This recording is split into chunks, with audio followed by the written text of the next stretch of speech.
Risk per trade. Jumping over to our 35 bounce backtesting spreadsheet, we can see under risk I have this set to 2%.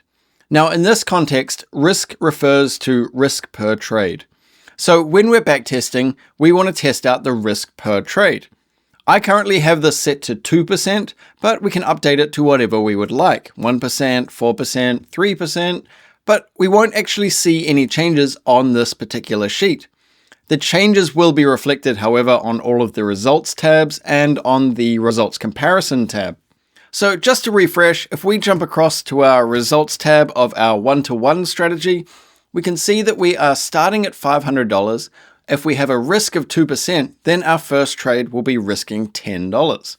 And whipping across to our results comparison tab, we can see at the 1-to-1 ratio, we would have hypothetically earned $381.20 at a gain of 76.24%. At 1.4 to 1, that would have been $558.93 at 111.79% gain. If I update our risk to 1% and we look at our results 1-to-1 page, we can see the risk on our first trade has dropped to $5, 1% of our starting balance. Now if we look at our results comparison, we can also see our total gain has dropped. We're at 165.99 at 33.2%, and our 1.4 strategy would have earned $231.56 at a gain of 46.31%. So the thing people find confusing is if we halve our risk from 2% to 1%, why doesn't our gain just halve as well, our percentages and our figures? As well as if we are at 2% and let's say we're earning $381.20 and we double our risk to 4%, instead of it being about $760, why is it suddenly $1,012?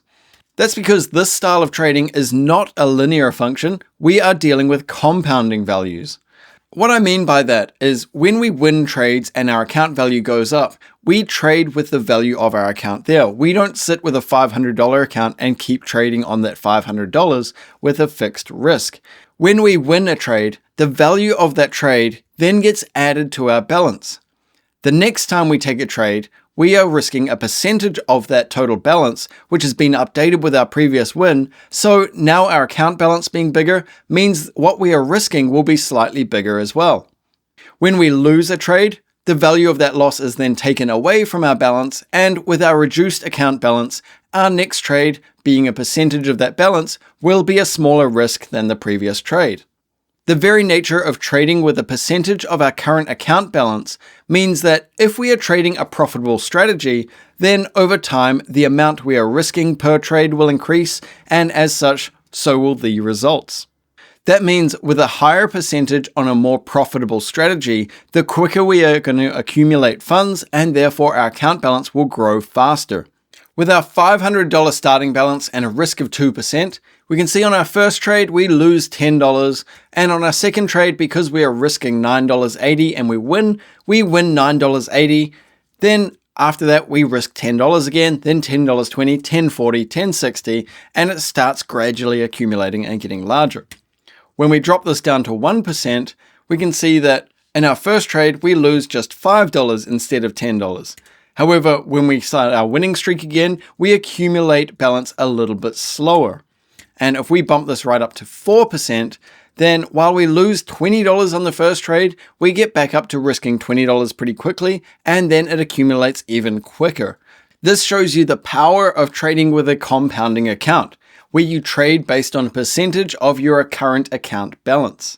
So this begs the question, if we have a profitable strategy, why trade just 2%?